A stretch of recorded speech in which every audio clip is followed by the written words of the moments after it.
Hi, everybody. There we go. I am Christiana Limniadis. I am the Director of Preservation Services for Preservation Buffalo Niagara. Thank you so much for joining us tonight. I think we'll kick it off tonight. I want to be respectful of everybody's time. So before we get started today, we are again here for historic tax credits, here with our partners from the JRC, Preservation League of New York State, and us here at Preservation Buffalo Niagara. Before we get to the meat and potatoes of tonight, just to cover, how tonight will work out, because we are in webinar format. So while we definitely want to hear your questions, you're not going to be able to necessarily ask them out loud. So any and all questions that you want answered live tonight, please make sure to put into the Q&A box, and that we'll be able to get through those and answer all of those questions at the end of the program tonight. And how tonight is going to work out is I'll be starting off by giving that overview of the historic tax credit program, primarily focusing on the homeowner credit that I know most of you are here to want to learn more about. And then we're going to introduce our friend Jana Rudler from the Preservation League of New York State to talk about how the Preservation League is here and ready to help out with your tax credit adventure or any other preservation adventure that you're on. I do want to start off and give a little plug to the Jamestown Renaissance Corporation. Mary Maxwell was going to join us today, but maybe we had some technical issues. Jamestown Renaissance Corp has been an amazing partner for preservation in the city of Jamestown. I think that, and I don't, I apologize if I'm stating this wrong, but I believe that they were directly responsible for almost all of the historic districts created, National Register historic districts created in Jamestown by securing a grant from the Preservation League to do that survey work and bring those and create those National Register districts and bring historic tax credit eligibility to so many homeowners. So a humongous thank you and shout out to the JRC for the amazing work that they're doing amongst all the other amazing work that they're doing. So with that, let's get to tax credits. Again, as soon as a question pops into your brain, please, by all means, put it in that Q&A box or even in the chat box. I'll be able to grab them.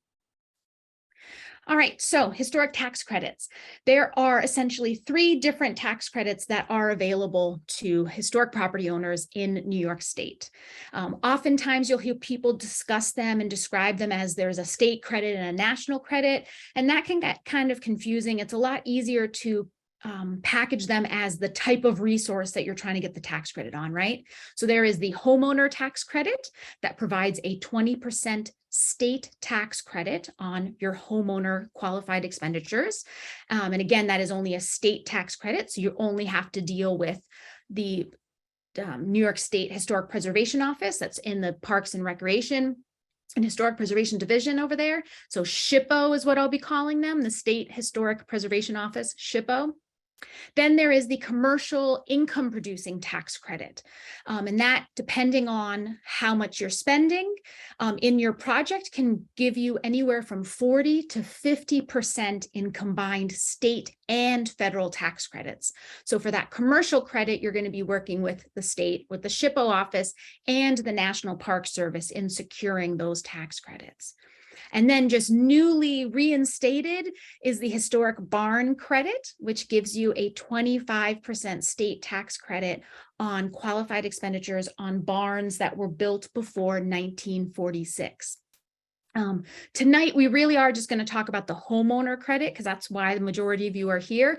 But certainly there is information on the state's website and through the Preservation League of New York State that you can get more nitty-gritty info about the commercial tax credit and the barn tax credit. We at PBN actually just had a webinar with SHPO about the barn credit, and that webinar is on our YouTube channel. So by all means, be able to head over there to learn more about that credit.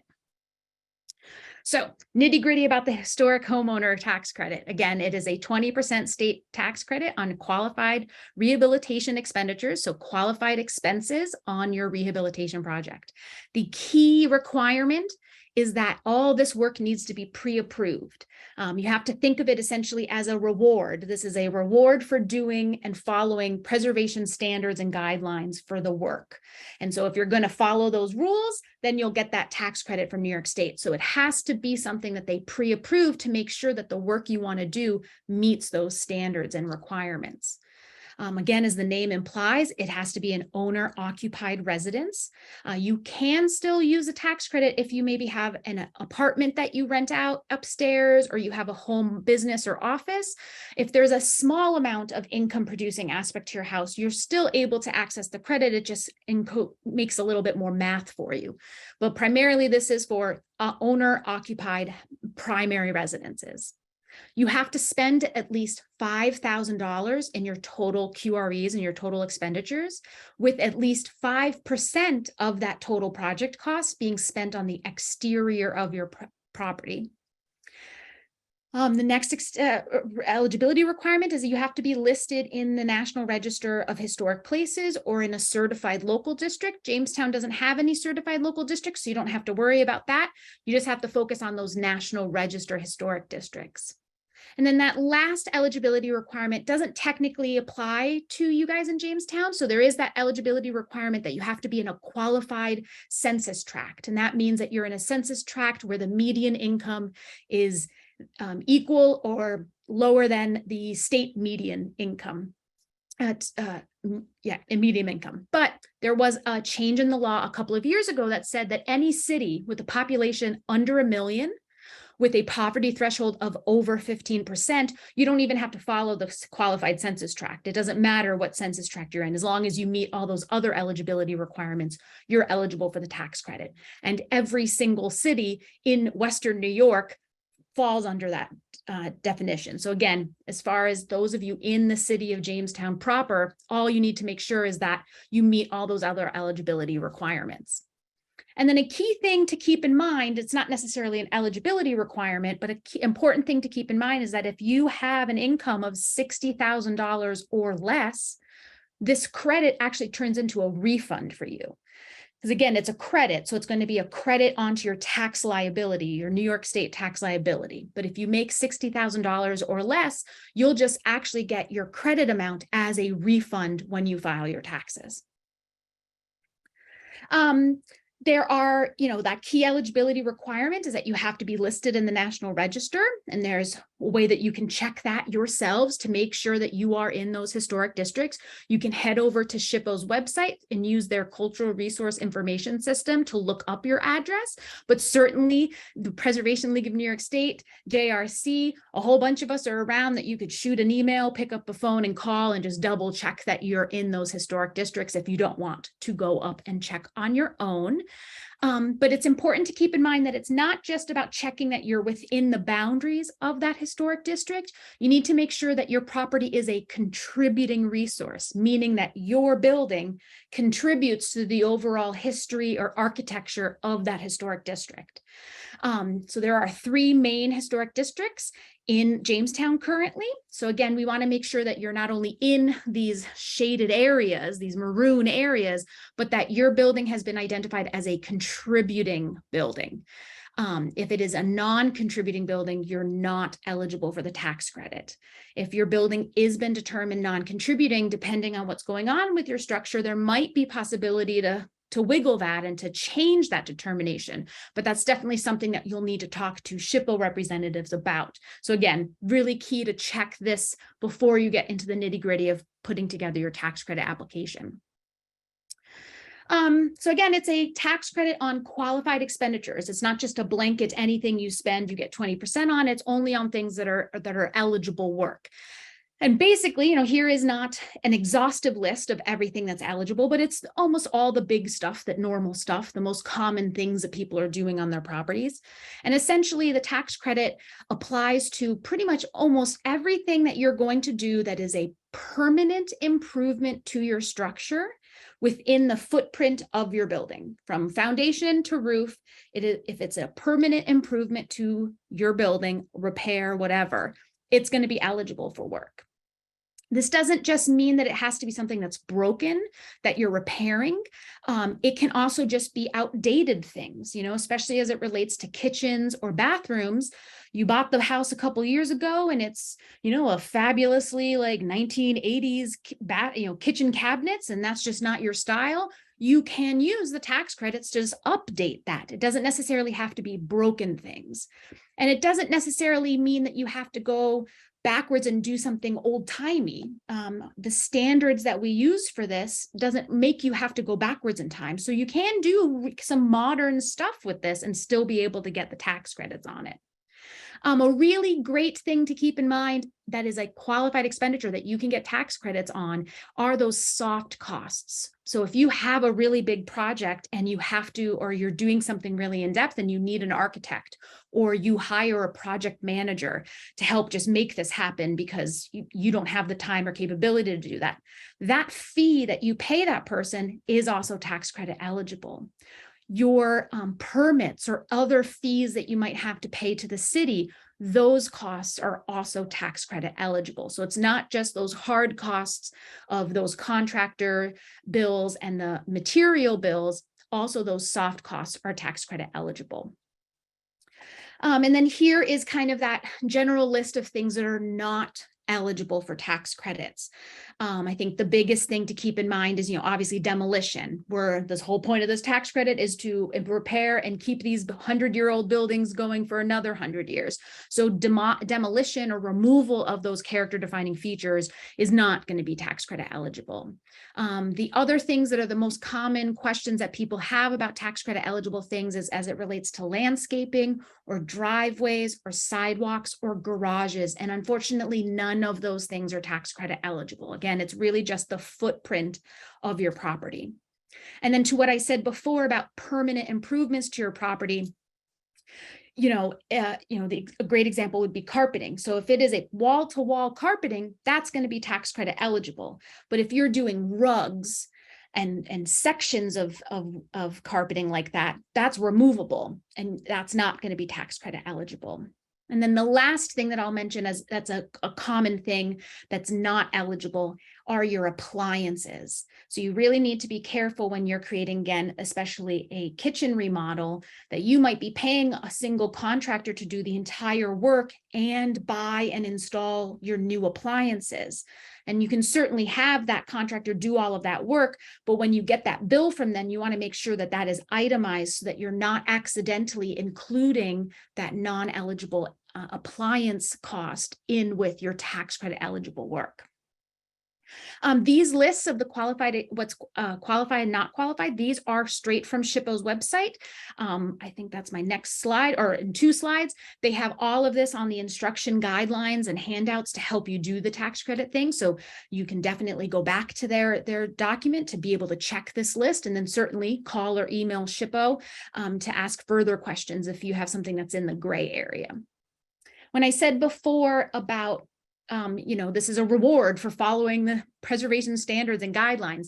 The specific standards and guidelines that this program follows are the standards for rehabilitation. And so you actually see them right there in that blue box on the right-hand side. For lack of a better phrase, it's kind of like the 10 commandments of what it means to rehabilitate a property. And essentially what those standards of rehabilitation ask for and expect is that you're going to retain as much of that character defining feature as possible, retain as much of that original fabric as possible. But if that material is not repairable and past its lifetime or otherwise needs to be replaced, then we want to make sure that that replacement is as in kind as possible, so that we're replacing wood for wood or some other similar in-kind modern material. And we don't want to swap out completely opposite and incongruous materials like that. You can learn more about the standards of rehabilitation on the National Park Service's website. It is one of 4 treatments of how to handle properties. And then on this top picture right up here is actually a huge book that the National Park Service produces. I think it's like at 400 pages that has all 4 of the treatments, including the standards of rehabilitation. And that book really gets into the nitty-gritty, explaining what's eligible and what's not according to the standards. But again, that basic rule of thumb is you want to repair as much as possible. And if you can't repair, then we need to replace in kind. Everything that I've just said and will continue to say in my next couple of slides is available on SHPO's website. They have a main tax credit program landing page that you see here at that URL, and it has information for all 3 of these tax credit programs, links to the handouts and the forms and all of that good stuff. As far as submitting your homeowner application, there are now 2 ways that you can do this. It used to be only hard copy paper thing mailing off to Albany, but now we have, thank you, baby Jesus, we have the ability to online submit this paperwork. So you can do either. On the left-hand side, you can see the paper copy of the Part 1 and Part 2 form, that first paper that you have to fill in. But then here you see the screenshot on the right-hand side where now you can submit all of this stuff online, super duper easy. So again, on SHPO's website, they have not only the instructions for the general program to fill out the paper forms, but then they also have special instructions to help you figure out how to do that online application. They want you to use this credit. They don't want to make it difficult. So again, it's as user-friendly as it possibly can, and they are totally available to help and answer your questions because again, they want you to use this tax credit. When we talk about submitting your application, whether it is the hard copy of paper forms or you're using the new online submission option, essentially what this process looks like is you submit your Part 1 and Part 2 forms. It's a single form that just is called the Part 1 and Part 2 forms. And that basically is where you verify that your property is eligible and explain the work that you want to do with all your pictures of your property before you've done the work. And then SHPO will review that, make sure that the work you want to do is in accordance with those standards of rehabilitation. If they have issues or questions, they'll come back to you and say, ooh, maybe do it a different way, but you'll have that conversation with them. And then once you guys figure out the best path and everything is good, they'll approve your project and then you can start that work. You can take as long as you need to complete that work. There's no time limit. You don't have to finish it within the calendar year. It can go on for longer if necessary. But as soon as you are done with your project and ready to close it out, you fill out your Part 3 form where you explain and show the pictures of what you did. And then SHPO will review that and make sure you did what you said you were going to do, that they approved for you to do. And if all of that's good, then they will certify your project so you can take advantage of those tax credits when you file your tax return at the end of the year.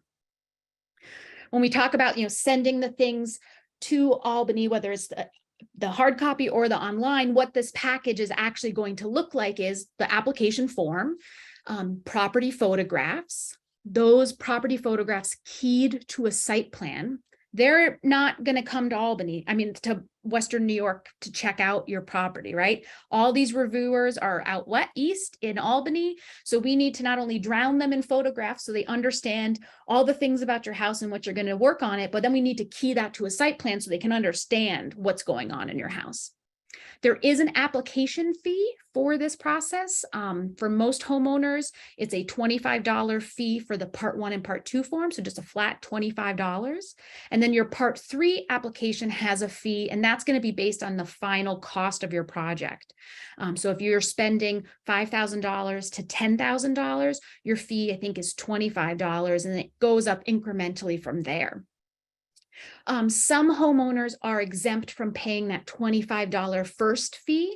Again, if you are under $60,000 a year, you don't have to pay that $25 first fee, but everyone has to pay that final fee to review your application. And then depending on the specifics of your project, if you are making permanent changes to your building, you're adding a bathroom on the first floor when there never was a bathroom before, you're turning a closet into something else, you're making changes, you have to add an extra entrance or handicap accessible kind of changes. If you're making changes to your property, then you'll need to include drawings or cut sheets or architectural drawings, plans. So again, the reviewers in Albany can understand what is this change, what is it going to look like at the end, so they can see if that change meets the standards of rehabilitation. Now, I think we all know that once you start a project, it never goes exactly how you think it's going to go. Something always pops up and complicates things. So no matter what you got approved in your part 1 and part 2 forms, if something changes and you need to shift courses, you can always file an amendment. So you can always file an amendment to, maybe add on work or to change how you want to do work. My big example that I use for this is a person here in Buffalo one time was doing a big roofing project. And over, one night in between, like in the process of putting on the new roof, there was a huge storm and the tarp blew off and their entire attic got flooded by, a once in a lifetime kind of storm situation. And so they had to file an amendment to add in all that extra work to repair the damage from the storm. And that was all tax credit eligible stuff they had to change out. It was a live-in attic floor. So there was like carpeting that got ruined, all the woodwork got ruined, and they were able to add that into their tax credit project. As I said before, you have to get the work pre-approved and we have to make sure that the work meets the standards of rehabilitation. So you have to explain, what is it that you're going to do and how are you going to do it? And I just want to make sure to pay attention again. Definitely check and take advantage of those instruction booklets because they give examples of how to word and organize that work. In my opinion and SHPO's advice, it might not be the easiest and best to kind of group it by the room that you're working on. It's usually better to break it out by the scope of work. So you have your roofing, your masonry repainting, your porch repairs, your floors, your walls, whatever, and summarizing what that is. And again, these are great examples and great examples to follow and to recycle some of the verbiage that they use in here.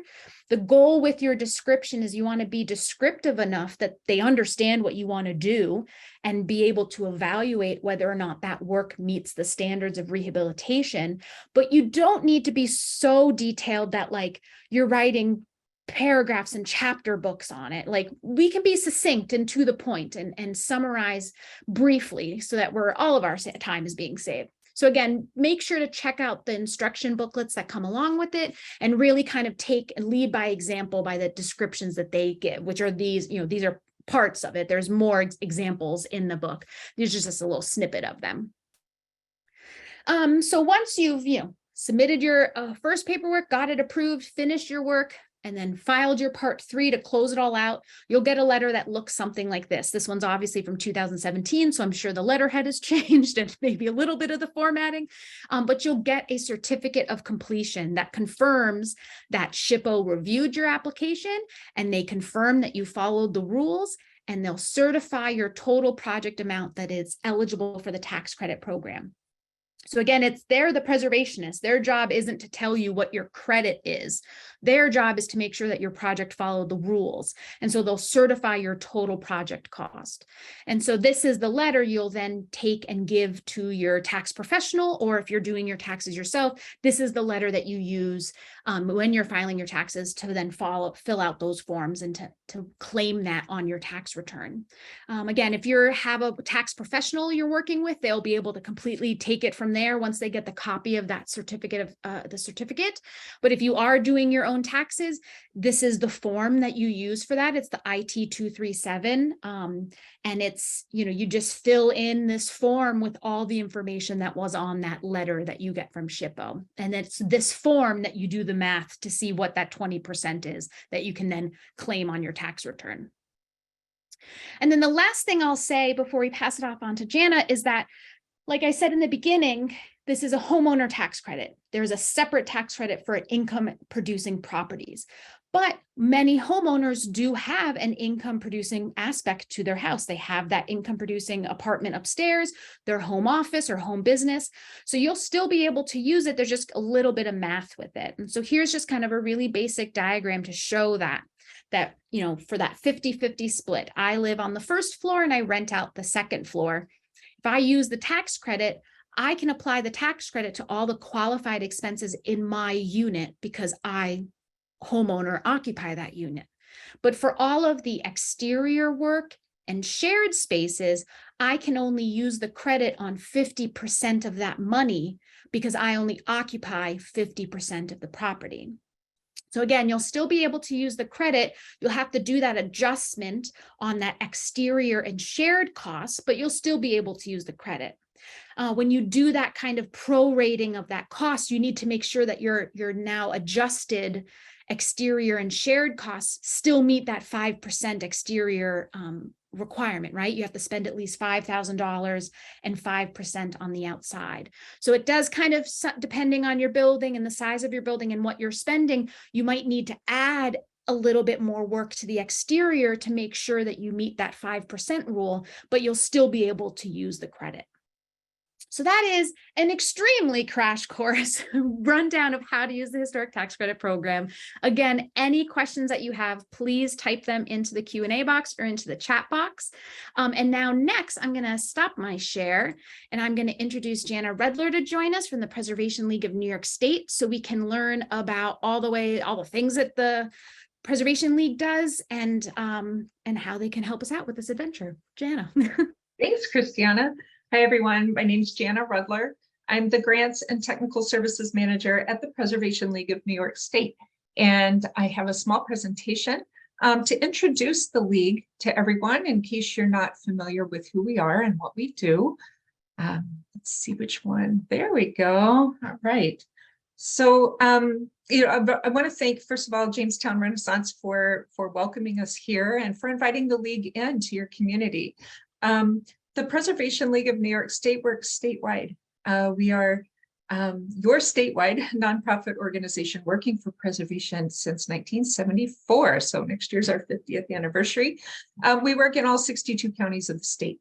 And we're based in Albany, but we have staff in Rochester and I'm in Binghamton. So we've got staff here and there in the state to help out. Our focus is on education, advocacy, and empowerment for communities so that New Yorkers can use historic preservation in their communities to improve quality of life. The Preservation League is working all the time for historic preservation and its role in smart, sustainable economic growth and community revitalization. And in case you're wondering how the League is funded, we're not a state governmental entity. We are a nonprofit organization. We're funded through donations from our members and from the general public, through the New York State Council on the Arts that provides general operating funds and partnership for our grants that we give. And we're funded by other grants as well for our programs.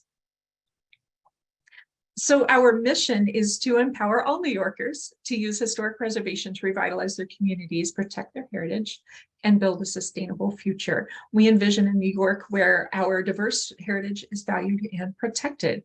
We lead advocacy, economic development, and education programs across the state. So some of our programs that you may be interested in, you can find all these on our website, by the way, preservenys.org. Our website's pretty robust with technical resources for people to help preserve historic places. But some of our programs include collaboration with our local colleagues like Preservation Buffalo Niagara. So we're so thankful to be able to work closely with our colleagues to make sure everybody across the state has what they need to understand historic preservation and how they can use it to better their communities.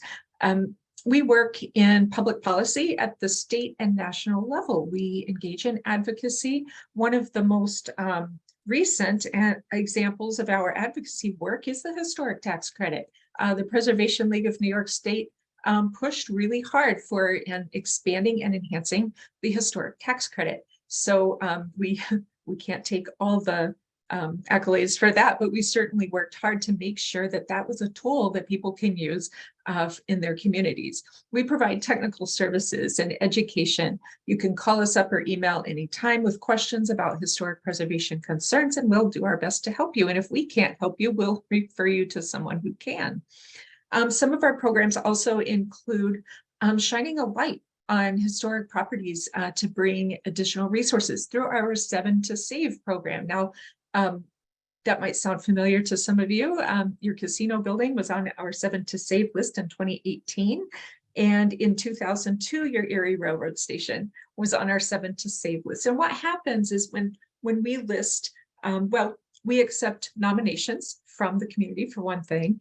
And once we choose 7 properties to list, for 2 years, we bring additional resources, additional publicity, and we connect the communities with what they need to help save those buildings. And the Preservation League's activities can look different in different communities depending on their needs. So we're really proud of our 7 to Save program and how it really helps save buildings. We also give grants to nonprofit organizations and municipalities. We provide excellence awards too to recognize excellence in historic preservation, and we accept nominations. So if you know of a project or an individual or an organization that deserves to be recognized at the state level for their activities in historic preservation, let us know, because we do take nominations for that. We give scholarships for promising young students in historic preservation and allied fields in New York State. That's a $2,500 scholarship. So if you know of a student who could use $25 and they're studying historic preservation, then send them our way. And finally, our preservation book club, that's a lot of fun. We meet every month. We read a book. We meet via Zoom to talk about it. We have author talks. And this really brings historic preservation into our everyday consciousness and brings the conversation into the 21st century for historic preservation. It's a lot of fun and a lot of great reads. So I want to remind everyone, as Christiana stated before, if you have questions, please feel free to drop them into the Q&A box or the chat. Wow, actually, I'm glad I said that because there is a question. So let me pause for a moment. And so we have a question: how is the local Historic Preservation Commission in applying for refurbished approvals? I suspect they are not involved. Oh, good question. Yeah, and Christiana can jump in and help me if I'm wrong. She wants to. She's going to answer that. Okay, go for it. Oh, I was going to wait till the end to answer it, but yes, this person's right. I mean, the historic tax credits are between you and the state. If you are locally landmarked, then you have to get the Preservation Commission's approval for your exterior changes, and that exterior changes would be the same exterior changes you get approved by the tax credit. But unless you're landmarked, locally landmarked, then no, they have nothing to do with your tax credit adventure. Right. Very good. Thank you. Thank you very much. She probably put that a lot better than I could have. So this is an example here. Speaking of the National and State Registers of Historic Places, when the Preservation League provides education and technical services to communities, oftentimes we're invited into communities to help people understand what it means to be listed on the National Register of Historic Places, what it means to have a historic district, how to list individual buildings.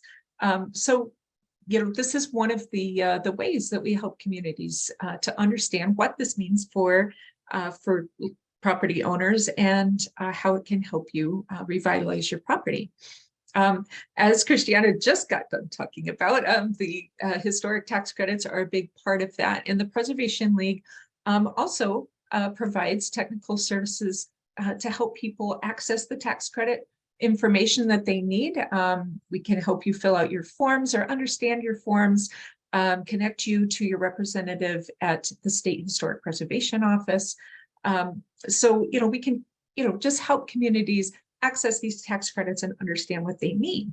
Our grant programs, specifically our Preserve New York grants, actually fund cultural resource surveys and National Register nominations for districts. So as she mentioned before, our Preserve New York grant program is what helped Jamestown get its historic districts. And along with those grants that we provide the technical services, not just to fund the district, but to help the community understand what the district means and how it can help them. So we like to connect also people with more information that they need to understand these programs. So the National or the Historic Tax Credit Program is a partnership between the New York State Office of Parks, Recreation, and Historic Preservation that handles the state aspect of tax credits, and the National Park Service handles the commercial or the federal tax credit. So you can find more information online about those. And Christiana is sharing our website with everyone. We do provide things like toolkits, preservation toolkits on our website as well. When it comes to the, Christiana mentioned the Cultural Resource Information System, where you can look up districts and properties to see what their status is on the National Register. We've prepared a guide for how to do that. So if you're interested in exploring Chris on your own, you can get a hold of me and I'd be happy to send our little guide. It's just a few slides that show how to search Chris for your neighborhood. And finally, the Preservation League, with our technical services, in the past couple of years, we've produced quite a few webinars. We used to make trips all around the state, visiting communities and doing outreach, but thanks to COVID, we had to switch to doing webinars. So the good thing about that is our webinars live on, and we have a YouTube channel. So please feel free to check it out. We have webinars about historic tax credits and all kinds of aspects of historic preservation, some really inspiring stories. Our awards programs are there, 7 to Save features, and more. So please feel free to check that out on our website. And finally, I want you all to feel free to keep in touch with the Preservation League of New York State. We are happy to travel to Jamestown, either virtually or in person, anytime to help out. Keep in touch with us on via our email mailing list.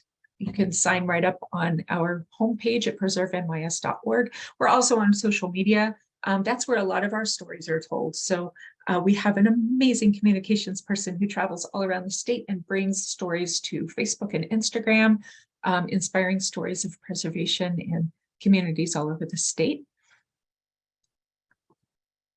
If you like the work we do, you can donate. Like I said, we're a 501c3 nonprofit organization. So yes, we will ask for money, but not often.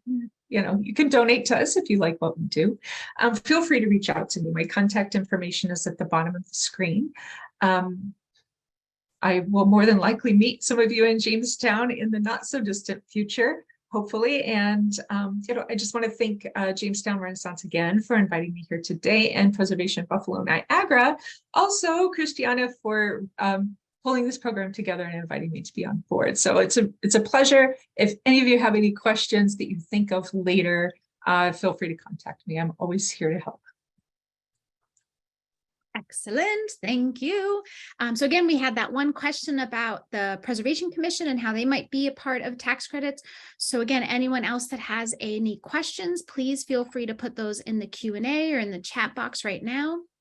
I don't see that anyone is typing one. I guess we'll keep the room open for a little bit longer if someone is typing. But again, all of our contact info and all the links that I put in there. And I hope that we'll be able to get some sort of follow-up to you guys for more links and to help you guys on your tax credit adventure. But beyond that, I think we're good. There's no other questions. Again, I'll keep the room open for a little bit in case there are, but otherwise, thank you so much for joining us. We are recording tonight, so we will make the recording available to the JRC and on our respective YouTube channels, so you can always come back to it later. With that, have a great night, everybody. Thanks, everyone.